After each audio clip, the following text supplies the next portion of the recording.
আপনারাই বলুন আমার এই বোকা মনকে কী করে বোঝাই যে আমার এই বাড়ির 550 স্কোয়ার ফুট ছাদে আমি ভাবি অ্যামাজন রেন ফরেস্টের যত ধরনের গাছের প্রজাতি এখনও পর্যন্ত আবিষ্কৃত হয়েছে এবং আমার চোখে যা দৃশ্যমান বিভিন্ন ধরনের ফুলের গাছ এবং তার সবগুলো কালার যেন আমার বাগানে বর্তমান থাকে। আপনারাই বলুন এটা যে কখনো সম্ভব নয় সেটা আমি আমার মনকে কী করে বোঝাই। তাও গাছের দোকান দেখলে আমার এই গাছপ্রেমী মন ছুটে ছুটে চলে যায় বারবার করে।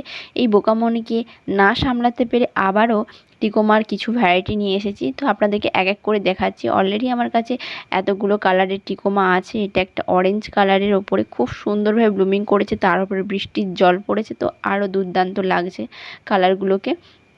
আর এই যে এটা দেখতে পাচ্ছেন এর এখনও পর্যন্ত ফুল ফোটেনি, কিন্তু এর ফুলটাও খুব সুন্দর। আমি স্ক্রিনে দিয়ে দিলাম এর ফুলটা কেমন দেখতে হয়। তো আর এইটা হচ্ছে নতুন কিনে এনেছি, এটা হচ্ছে হলুদের ওপরে লাল টিকে, যেটা আমার কাছে বর্তমান ছিল না। আজকে তবে আসি, বাই।